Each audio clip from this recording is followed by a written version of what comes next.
Hello again, Mike. Hey, how's it going? Good, good.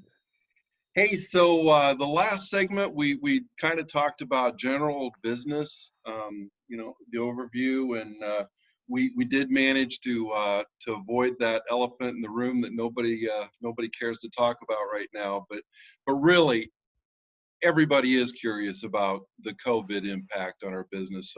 So maybe let's take a little bit of time to talk about that, especially in the news. I mean, California and Louisiana, Oklahoma are all, the numbers are spiking. So let's talk about that. One of the biggest questions that I got back was that everybody was curious about our operations. Have our operations been affected by the pandemic? Yeah, so no, no, not really. We've had to make some changes, of course. State of Maine's been one of the strictest, and we're gonna avoid getting into any politics in this conversation. Good. But Maine's been one of the strictest, and because of that, you know, I think we have, being a good member of the community of Maine, we are trying to follow the guidelines as best we can, and trying to lead by example in our community. And so we looked at our organization. We are critical and essential. We have ongoing contracts, and our business has been steady all along. So it's been essential that we stay in business and we continue to operate. But uh, that doesn't mean that we have to find a way to do it all at the local office. And so we started early on. Let me just kind of go to the beginning. You remember when this thing first hit? Of course, we saw it as a company, maybe even before it really became an issue in America, and that's mainly because we do some manufacturing in China, and so our Yes. partners were going through it. And it really started around Chinese New Year, which is kind of end of January, beginning of February. And so we had some exposure to it. We had some risk associated with it via the execution of some of our projects and our operations as it relates to having stuff built in China.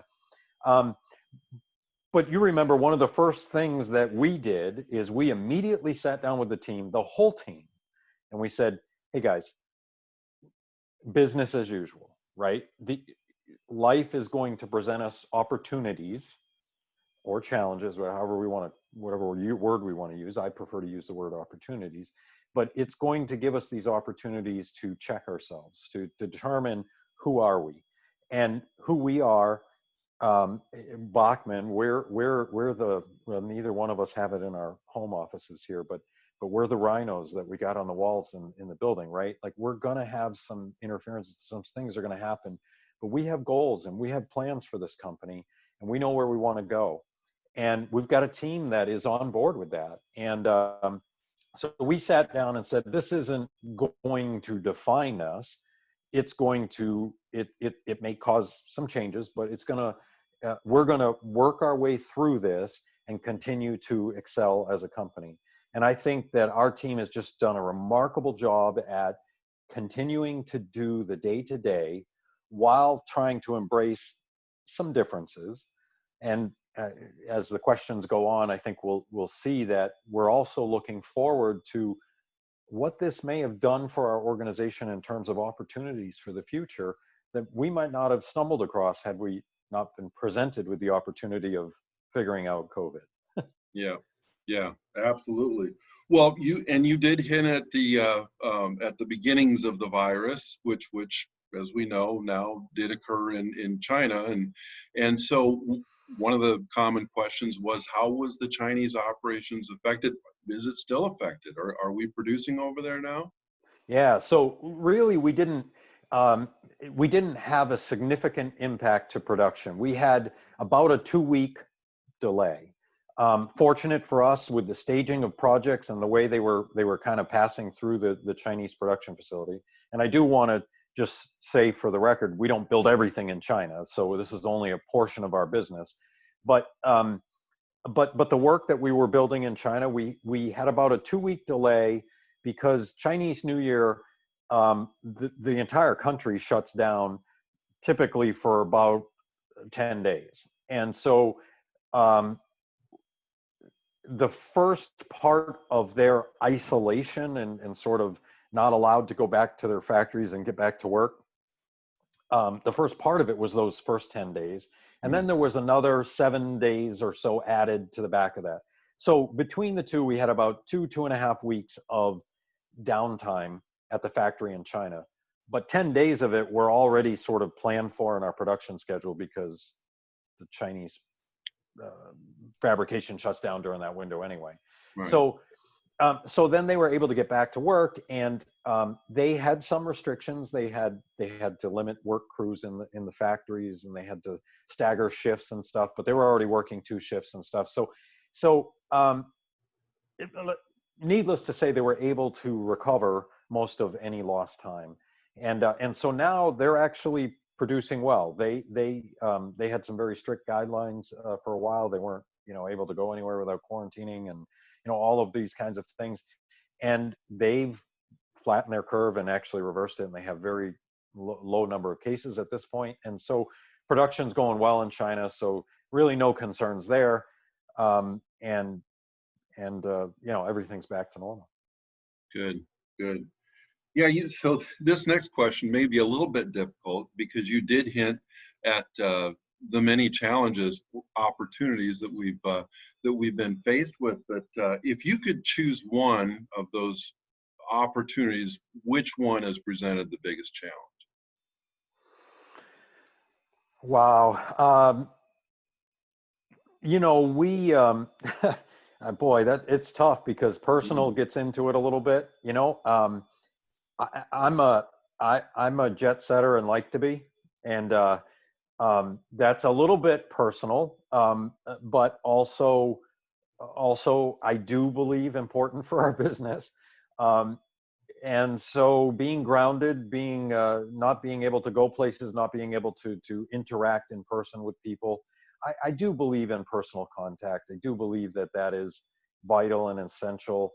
Our world is headed toward a virtual robotic world.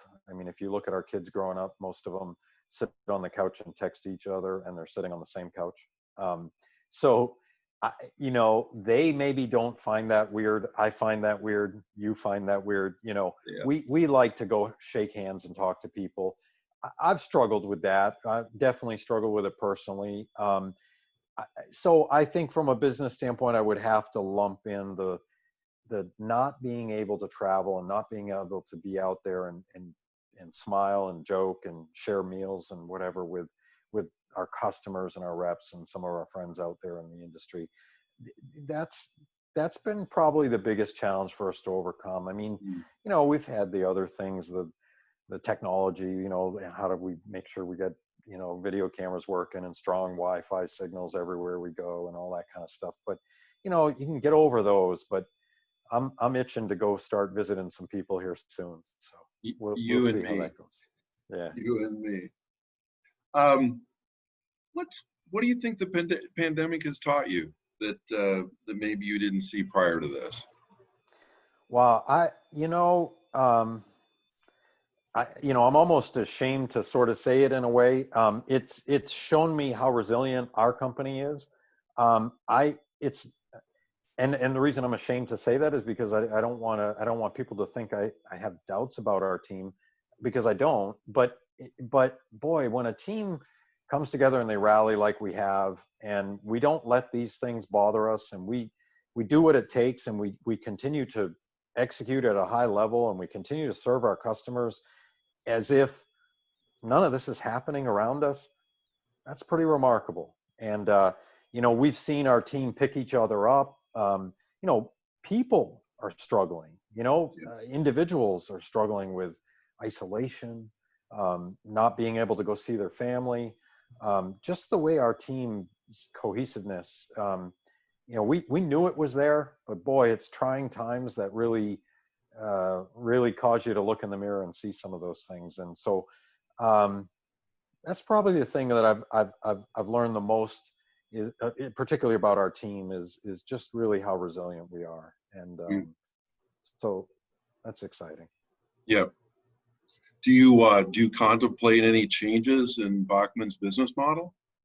Yeah, I, we're always, every day we're kind of looking at the business and asking ourselves, where can we take this thing? What can we do?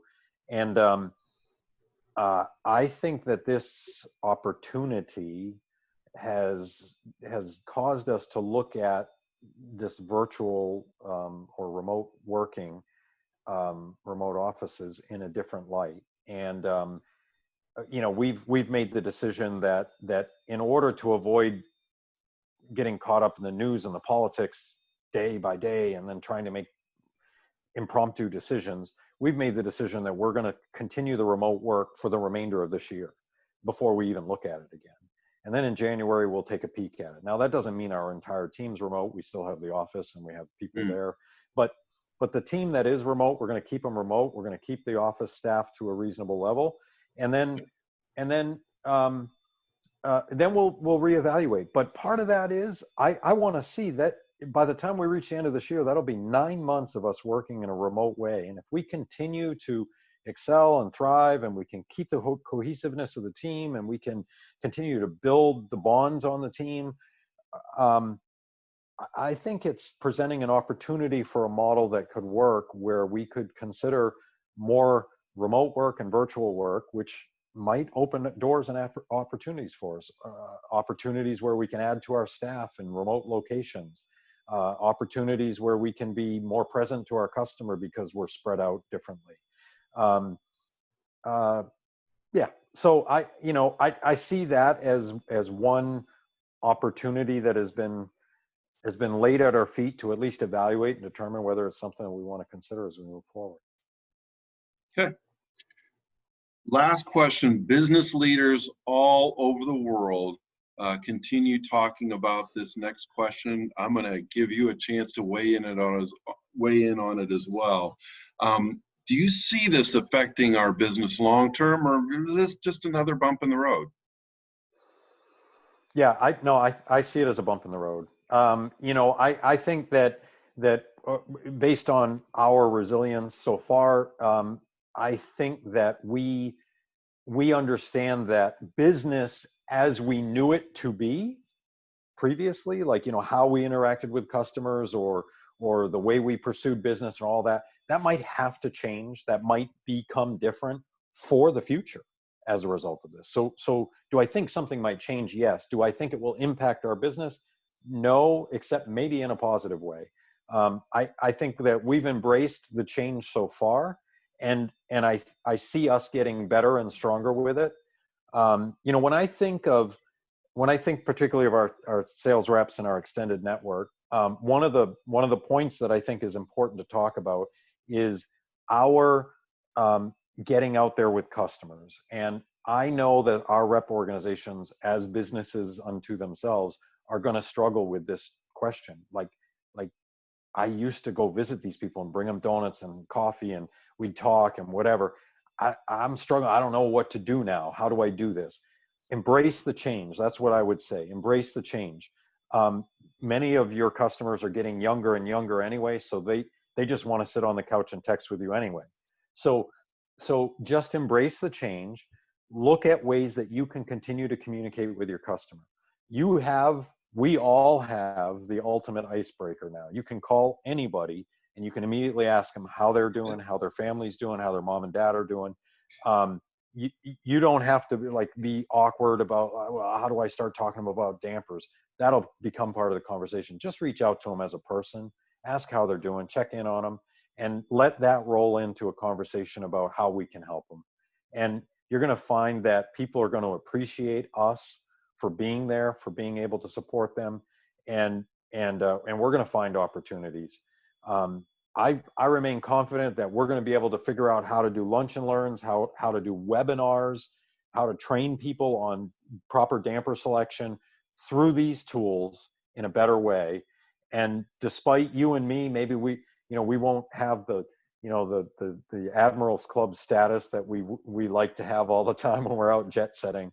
But we're going to reach more people. I'm telling you, we're going to look back on this a year from now, and we're going to say, holy crap, we reached way more people than Brian or Mike could have possibly gone to visit in this, this window of time. And so embrace it. And I asked the sales reps, just jump on board with it. Let's make it happen. We can do this. I'm excited for it. And I'm excited to be successful with our sales rep network as it is set up now. Amen. Amen. And with that, we find ourselves out of time again. So enjoyed talking to you, and I'm excited about the next two subjects. They're going to be a little bit more exciting. The path forward. We get to talk about the future, and then some fun stuff. I'm going to have you talk about the history of Bachmann, and Yeah, I know that's a subject you love to talk about. Yeah, I mean that one we're going to have to be careful on how long that video goes, because maybe we'll have to have a whole series of stories or something, story time with Mike or something, because I got a We lot of just stories might to do share. that. Thanks, Mike.